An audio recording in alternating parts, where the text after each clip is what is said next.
טוב.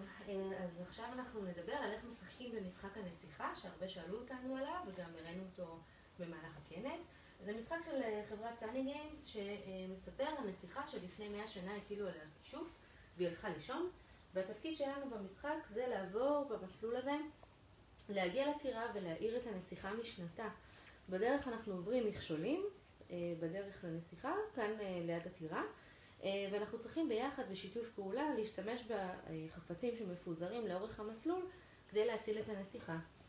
כל השחקן בתור שלו מטיל את הקובייה, מתקדם ואוסף פריט מהאזור שהוא נמצא בו. אגב, הקשת אומרת שאני יכולה לאסוף איזה פריט מאיזו נקודה בלוח שאני רוצה. למשל, הפכתי יהלום. המכשול הראשון שלי הוא לעבור את תעלת המים שמקיפה את הטירה, ויהלום לא כל כך עוזר לי. אז אני יכולה לחשוב אם איכשהו יהלום אולי כן יכול לעזור, או שאני רוצה לשמור אותו לשימוש מאוחר יותר. ככה אנחנו מתקדמים במסלול, והמטרה שלנו היא להציל את הנסיכה, להעיר אותה לפני שיורד הלילה.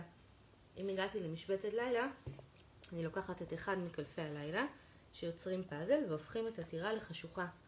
בלילה אנחנו לא רואים, אז אנחנו לא יכולים להתקדם במסע שלנו אל עבר הנסיכה. ואם כל הטירה נעשית חשוכה, אנחנו הולכים הביתה לישון ומנסים שוב מחר בבוקר. משחק ממש מקסים, שובל לב, עם המון הזדמנות לשיח, להמצאות, עולם פנטזיה כזה, הרבה חשיבה משותפת, חלק מהחפצים ממש הגיוניים, כמו עצם שיכולה להרחיק את הכלב.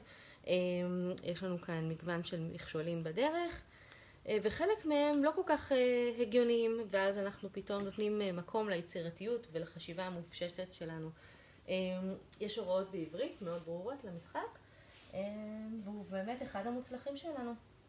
אז תהנו, ערב טוב. ביי.